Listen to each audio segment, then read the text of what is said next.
Hello बच्चों। इसमें लिखा है two circular disc A and B of equal mass, मतलब दोनों के मासेस बराबर हैं, thickness but made of different material of density D A and D B. Density A की ज्यादा है, बी की कम है। If their moment of inertia about axis perpendicular to their centre and perpendicular to the circular face is I A and I B. तो clear सुन लो इधर, डिस्क का moment of inertia perpendicular axis के about होता है mass into radius square by two. Clear है, बताइए। चलिए, तो अब हम लोग यहां से बात करते हैं आई ए और आई बी। तो मासेस तो दोनों के सेम है, बराबर समझ में आ रहा है, मास दोनों के सेम है। क्लियर है। अब सुनो यहां से, अगर मैं लिखूं वॉल्यूम, ऐसा क्यों? क्योंकि यहाँ डेंसिटी के टर्म्स में चीजें दी गई, इसलिए हमको वॉल्यूम के टर्म्स में लिखना पड़ेगा।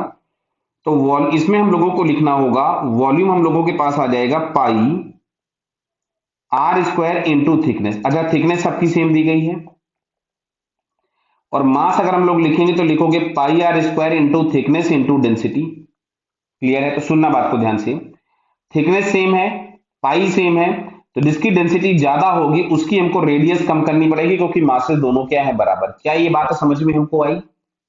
क्लियर है बेटा? बराबर है, क्योंकि मास हमको लेफ्ट हैंड साइड भी कांस्टेंट रखनी है दोनों की। क्लियर? तो अब अगर हम लोग यहां से लिखे, चलो मैं लिख देता हूं ऐसा कि pi r A square into thickness into density of A is equals to pi r B square thickness into density of B. देखो पाई और टी तो कैंसिल हो गया। क्लियर है। तो यहां से हमारे पास आ रहा है R A square into density of A, R B square into density of B, और मोमेंट ऑफ इनर्शिया जो हमारे पास होना है वो आई बराबर होना है M R square by two. Clear बेटा? अब अच्छा देखो, आर ए स्क्वायर, ध्यान से देखना बेटा। तो यहां पे दिया है तुमको डेंसिटी ए की ज्यादा है। क्लियर?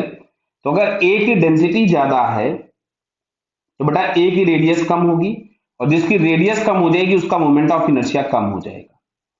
तो ए की डेंसिटी ज्यादा थी, रेडियस कम हो गई, तो यहां से हमको इंफॉर्मेशन मिली कि जो आई ए होगा वो आई बी से छोटा हो जाएगा, मतलब मोमेंट ऑफ इनर्शिया बी का बड़ा हो जाएगा और ए का छोटा। तो ये हमको थर्ड ऑप्शन में दिख रहा है। क्लियर?